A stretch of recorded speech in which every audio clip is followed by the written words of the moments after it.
बिस्मिल्लाहिर्रहमानिर्रहीम। खुदा के वजूद को किस तरह साबित किया जाए। आसान फ़लसफ़ी तरीका। शुरू करने से पहले कुछ इस्तिलाहात सीखते हैं।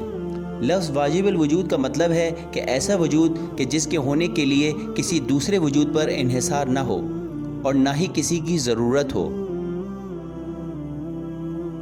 जबकि मुमकिनुल वजूद अपनी मौजूदगी या वजूद के लिए किसी दूसरे पर इन्हिसार करता है। मसलन एक मेज़ कि जो वजूद में आने के लिए लकड़ी और बढ़ई पर इन्हिसार करती है। अब इसको मज़ीद तफसील से बयान करते हैं। किसी भी बयान के दो हिस्से होते हैं, एक मौजू और दूसरा इशारा। इशारा मौजू के बारे में बयान करता है। अगर मैं कहूँ कि सूरज मेरे सर के ऊपर है तो सूरज मौजू होगा, मेरे सर के ऊपर है ये इशारा कहलाएगा। मौजू के इशारे की 3 हालतें हैं। नंबर 1 नामुमकिन। ये इस तरह है कि मैं कहूँ कि अदद 3 अदद 4 से बड़ा है तो ये नामुमकिन है।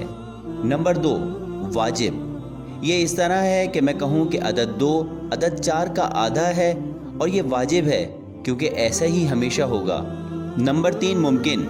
ये इस तरह है कि जैसे हमने मेज़ की मिसाल दी, इसका वजूद मुमकिन है मगर ये कि इसका वजूद इसके मवाद पर मुनहसर है। लिहाजा वापस अपने बयान की तरफ आते हैं कि सूरज मेरे सर के ऊपर है। क्या यह सूरज के लिए नामुमकिन है कि मेरे सर के ऊपर आ जाए? नहीं। क्या ये वाजिब है कि मेरे सर के ऊपर हो? नहीं, क्योंकि ये हमेशा मेरे सर के ऊपर नहीं होता। मगर क्या ये मुमकिन है कि सूरज मेरे सर के ऊपर आ जाए? हाँ, क्योंकि ये ज़मीन की गर्दिश पर इन्हिसार करता है। लिहाजा फ़लसफ़े में नामुमकिन को नहीं पढ़ा जाता क्योंकि इस पर बहस का फ़ायदा नहीं कि अदद 3 अदद 4 से बड़ा है, और फ़लसफ़े में सिर्फ वजूद पर ही बहस की जाती है। अब इस बहस में वाजिब और मुमकिन रह गए हैं। लिहाजा अब अगर हम ये कहें कि कोई चीज़ वजूद रखती है तो इसके 3 इम्कानात हैं। नंबर 1, हर वो चीज़ जो वजूद रखती है वो सब वाजिब हैं। नंबर 2, हर वो चीज़ जो वजूद रखती है वो सब मुमकिन है। नंबर 3, कुछ मौजूदात वाजिब हैं और कुछ मुमकिन। नंबर 1, ये नामुमकिन है कि हर चीज़ जो वजूद रखती है वाजिब हो। क्यों? ये गाड़ी, ये इंसान, क्या ये वाजिब हैं? क्या ये वजूद में आने के लिए किसी पर इन्हिसार करते हैं? बिल्कुल, ये करते हैं।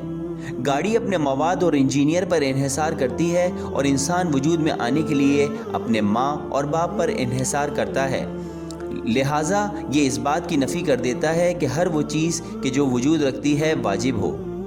दूसरा इम्कान ये है कि हर चीज़ जो मौजूद है वो मुमकिन है। ये ऐसे है कि मैं कहूँ कि C B की वजह से है और B A की वजह से है और A Z की वजह से है और Z किसी भी दूसरी वजह से।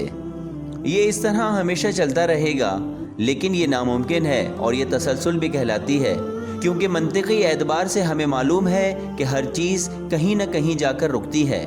कैसा होगा अगर A B को पैदा करे और B C को पैदा करे और C A को पैदा करे?